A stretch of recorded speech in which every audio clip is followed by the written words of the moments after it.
নমস্কার, মায়ের রান্নাঘর থেকে সবাইকে স্বাগত। আজকে আমি সাবুর লুচি বানাবো। সেই জন্য এখানে গ্যাস জেলে একটা কড়া বসিয়ে দিয়েছি আর 500 সাবু নিচ্ছি। সাবুটা একটু গরম করে নিতে হবে। গরম করলে সহজে গুঁড়ো করা যাবে। 4 থেকে 5 মিনিট আমি গরম করে নিলাম। দেখুন এরকম হাতেও ধরতে পারবো, সেইভাবে গরম করতে হবে। এবার আমি গ্যাসটা নিভিয়ে দিচ্ছি। এবার গুঁড়ো করে নেবো। তো খুব বেশি ঠান্ডা করব না, আমি হাফ হাফ করে গুঁড়ো করবো, তাহলে খুব ভালো গুঁড়োটা হবে। গুঁড়ো করে নিয়েছি। এবার একটা বোল নিলাম, একটু চেলে নেব।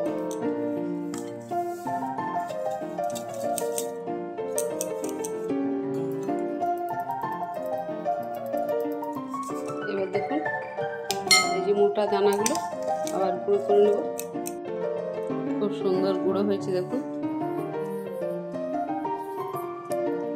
জোয়ান নিয়েছি 1 চামচ, একটু ম্যাশ করে দিচ্ছি হাতে করে। হাফ চামচ গোলমরিচের গুঁড়ো দিলাম। স্বাদ মতো নুন দিয়ে দিলাম। সাদা তেল দিয়ে দিচ্ছি, 2 চামচ সাদা তেল দিলাম। এবার খুব ভালো করে মিশিয়ে নিতে হবে। এখানে আমি 4টে আলু নিয়েছি, আলুগুলো ভালো করে ম্যাশ করে নিয়েছি। এবার আলু দিয়ে খুব ভালো করে মেখে নেব। তারপর প্রয়োজন পড়লে জল দেবো। সামান্য একটু জল দিচ্ছি।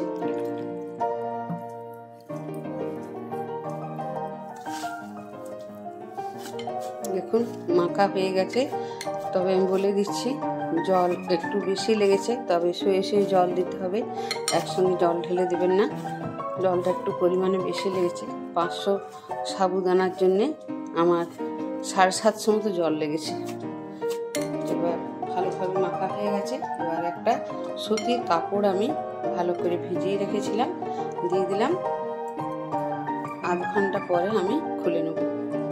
আধ ঘন্টা পর আমি আবার ফিরে এলাম। তো দেখুন একটু নরম হয়ে গেছে। এবার আমি আরেকবার ভালো করে মেখে নিচে কেটে নেব। এবার অল্প অল্প করে নেবো আমি। একটা থালা নিয়েছি, আমি আবার ভালো করে অল্প অল্প করে মেখে নিতে হবে। এবার আমি নিচে কেটে নিচ্ছি। ঠিক এরকম এরকম বড় বড় করব।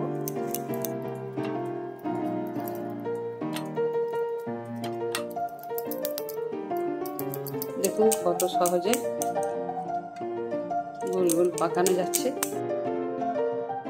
আমি চপিং বোর্ডেই বেলে নিচ্ছি। প্রথমে একটু তেল দিয়ে দিলাম। সাবুর লুচি এইভাবে ফেটে যাবে। এখানে একটা বাটির শেপ দিয়ে নিতে হবে। দেখুন ভীষণ গোল হয়ে গেল। আমি আবার আরেকটা বেলে দেখিয়ে দিচ্ছি।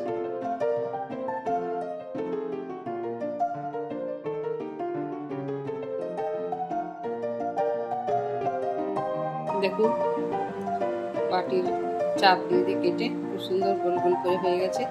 এবার আমি ভেজে নেব। গ্যাস জেলে কড়া বসিয়ে তেল ঢেলে দিয়েছি। তেলটা গরম হয়েছে কিনা আমি একটু চেক করে নেব। একটু বাকি আছে, নাহলে এটা উপর দিয়ে উঠে আসছে, নাহলে একটু দেরি হলো। তেলটা খুব ভালোভাবে গরম হয়ে গেছে। এবার দিয়ে দিলাম লুচিটা।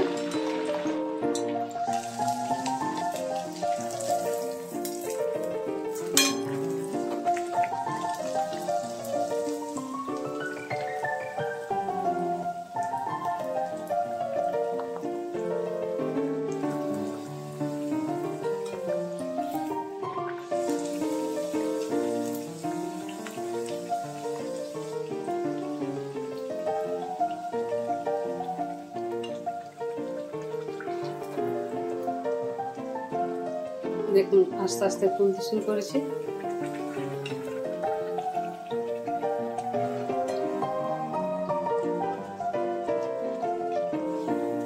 এইভাবে বারবার উল্টে পাল্টে দিতে হবে, নাহলে একদিকটা পুড়ে যাবে আর একদিকটা সাদা থাকবে।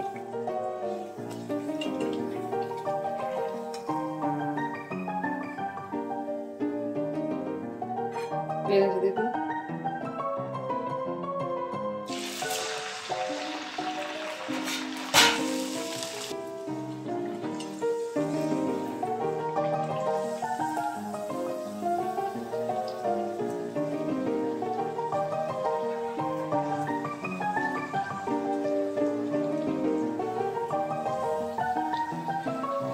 যেমন ময়দা লুচি ফুলে বেশ উঁচু হয়ে ওঠে, কিন্তু সাবুর লুচি ফুলছে দেখুন, হয়তো ক্যামেরায় বুঝতে পারছেন না, কিন্তু খুব সুন্দর ফুলেছে।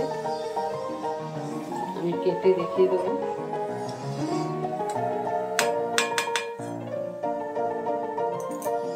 সাবুর লুচি আমার একদম রেডি হয়ে গেছে। আমি একটা কেটে দেখিয়ে দিচ্ছি, দেখুন কি সুন্দর ফুলেছে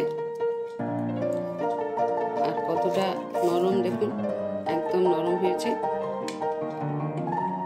এখানে একটু সাদা আলুর তরকারি করেছি, কারণ সাবুর লুচি কোনো উপোস কাবাসে অনেক উপোসে হলুদ খেতে নেই, সেই জন্য আমার এটা করা। তো সাবুর লুচি ভিডিওটা আপনাদের কেমন লাগলো ছোট্ট করে কমেন্ট করবেন। ভিডিওটা লাইক, শেয়ার, সাবস্ক্রাইব করার অনুরোধ রইল। সবাই ভালো থাকুন, সুস্থ থাকুন, ধন্যবাদ।